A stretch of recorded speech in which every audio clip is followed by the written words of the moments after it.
Konnichiwa, minasan. Hello, everybody, and welcome back to class. So, I read a book, and this book is the Cyberpunk Red Core Rule Book. Now, I know a lot of people are, looking forward to Cyberpunk 2077, and I am as well. But I'm a big player and proponent of playing, tabletop games. So when I heard that there was a tabletop game for Cyberpunk, I lost my shit. Not really. Um, but I was actually really excited to hear about it. And I heard about Cyberpunk 2020 when I was, looking around to see what was there to play and what extra rules and stuff there could be. And I heard that Cyberpunk Red was coming out, but that was like a few months ago, and that was like well before this book was ready. And I heard that Cyberpunk Red was going to come out. I was like, well, do I want to start up on playing an old system, or do I want to start with the newer system and see what it's going to be like when it comes out? So I decided to, wait. And Cyberpunk Red is out now. So I went nuts and started looking at this book. And oh my gosh, this is such an interesting system. Now, to give you guys a bit of a reference for, me and my method of dealing with tabletop gaming, I have been playing tabletop games for about, I'd say, something like 6, 7 years. I have DM'd and GM'd for several different systems, and fallen in love with quite a few. I've played Anima Beyond Fantasy. I've played Rogue Trader. Standard D&D through OD&D, D&D Second Edition, D&D Third Edition, 3.5, Fourth Edition, and now Fifth Edition. I've also played Pathfinder, and I own the books for Pathfinder Second Edition, though I have not played it yet. Um, so I've been around the block a bit. I know a bit when it comes to how certain games work, but Cyberpunk, in particular Red, because I haven't played 2020, but Cyberpunk itself is very interesting to me because here, let me go scrolling. Cyberpunk, its focuses are very interesting to me. Like its narrative focuses, its method of focusing on role playing rather than a lot of rolling. Um, like the setting itself is very interesting. And like I know that there's a lot of people who will say, well, what do you mean by that? Do you think like D&D is not interesting? No, it's not that I don't think that D&D and Pathfinder aren't interesting. I think that they are very interesting. I think that the core mechanics of a fantasy system are very interesting by the basis of it being fantasy and allowing a player to go through any fantasy they want, but there's a certain draw to being able to play in the future and to experience futuristic elements while you're role playing.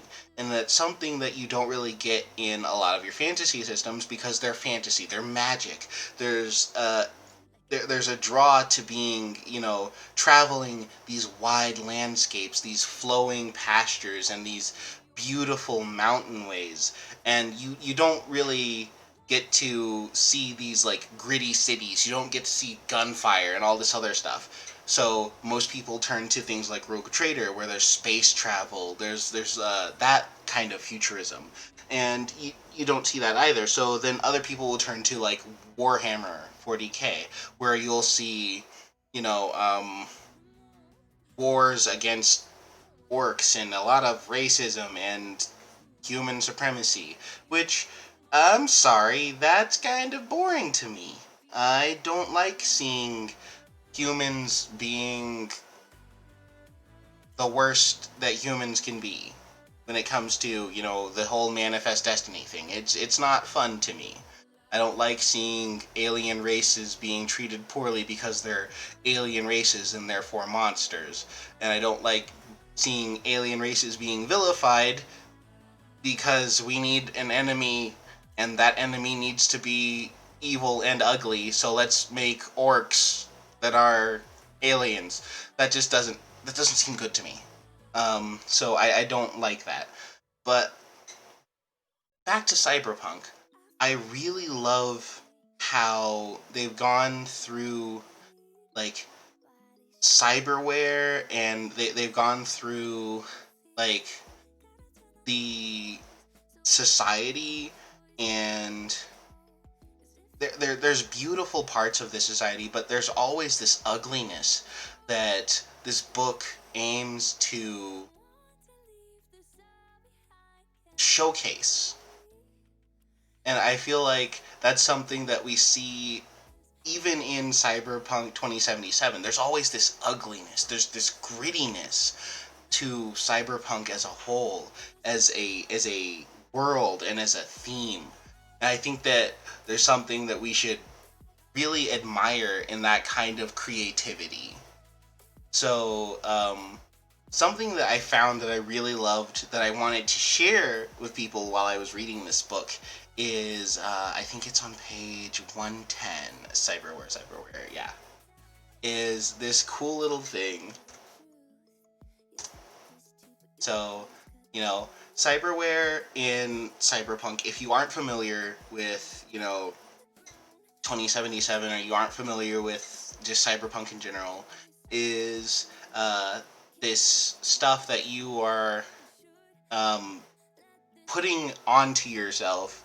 It's technology that you're putting onto yourself to replace body parts, and it functions as a replacement for that body part, but it can also, do other stuff depending on what you put there.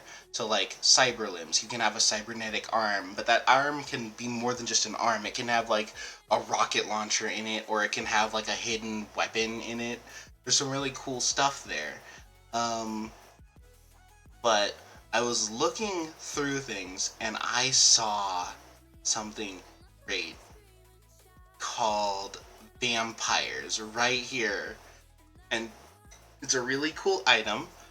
It requires you to go to a clinic to have it installed, because what they're doing is they're replacing your entire jaw with this like mechanical like set of fangs. So vampires don't die out in the future.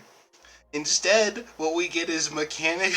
we get people who, instead of getting their teeth elongated, they go, screw it, I'm going to put in mechanical fangs. And the cool thing is you can have stuff concealed inside of them. You can have like biotoxins or poisons put inside of this attachment, so that when you bite people, you can inject them with stuff. So you can be like a snake person in Cyberpunk. That is so cool to me. Oh, I love this system, and I'm hoping to like actually find a few people to play Cyberpunk Red with. But that's in the future. For now, I'm gonna just continue geeking out reading this book. Anyway, that's what I wanted to share with you guys. I hope you guys enjoyed this little dive, and maybe I will talk to you all later. See ya! Ja, mata ne!